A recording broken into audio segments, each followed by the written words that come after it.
പായം ഗ്രാമപഞ്ചായത്ത് ദുരന്ത നിവാരണ സേനയ്ക്കുള്ള ഏകദിന പരിശീലന പരിപാടി പായം പഞ്ചായത്ത് ഹാളിൽ വെച്ച് നടന്നു. പഞ്ചായത്ത് പ്രസിഡന്റ് പി രജനി ഉദ്ഘാടനം ചെയ്തു. നമുക്കറിയാം, നമ്മുടെ 2018 പോലെ പ്രളയമൊക്കെ വന്നു കഴിഞ്ഞാൽ, പ്രളയം മാത്രമല്ല മറ്റ് പ്രകൃതി ദുരന്തങ്ങൾ ഉൾപ്പെടെ മരണങ്ങൾ അപകടങ്ങളൊക്കെ വന്നു കഴിഞ്ഞാൽ നമ്മൾ എങ്ങനെ അത് അഭിമുഖീകരിച്ച് ആ പ്രതിസന്ധികളെയൊക്കെ എങ്ങനെ തരണം ചെയ്യാനാവുമെന്നാണ് നമ്മൾ 2018 നമുക്ക് നമ്മുടെ കൂട്ടായിട്ടുള്ള ഒരു പ്രവർത്തനം അല്ലെങ്കിൽ ആ ഒരു മേഖലയിൽ നമുക്ക് കൈകോർത്ത് നമുക്ക് മുന്നേറുന്നതിന് വേണ്ടി സാധിച്ചിട്ടുണ്ട്.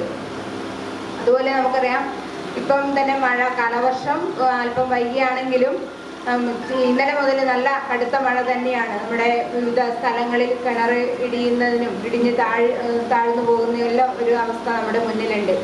അങ്ങനെ പല ദുരന്തങ്ങൾ വരുമ്പം, അതുകൂടാണ്ടറിയാം, ചെറിയൊരു കാറ്റ് വരുമ്പം തന്നെ മരങ്ങൾ കമ്പ് പൊട്ടി വീഴുക, അല്ലെങ്കിൽ മരം കടപുഴുകി വീഴുക, ഇങ്ങനെയൊക്കെ നമ്മുടെ മുന്നിലുണ്ട്.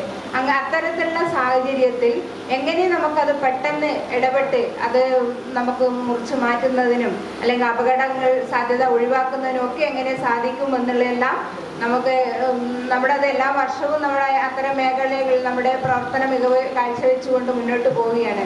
നമുക്കറിയാം, ഈ സിവിൽ ഡിഫൻസിന്റെ ഒരു നേതൃത്വത്തിലുള്ള ഫയർഫോഴ്സിന്റെ നേതൃത്വത്തിലുള്ള ഈ ടീമിനെ, അതുപോലെ നമ്മുടെ പഞ്ചായത്തിലുള്ള ഒട്ടേറെ കാര്യങ്ങൾ നമുക്ക് ചെയ്യാൻ വേണ്ടി സാധിച്ചിട്ടുണ്ട്. അതുപോലെ നമ്മുടെ ദുരന്ത നിവാരണ സേന കഴിഞ്ഞ വർഷം നമ്മുടെ ടീമിനെ രൂപീകരിച്ചു. Vice president advocate M Vinod Kumar അധ്യക്ഷത വഹിച്ചു.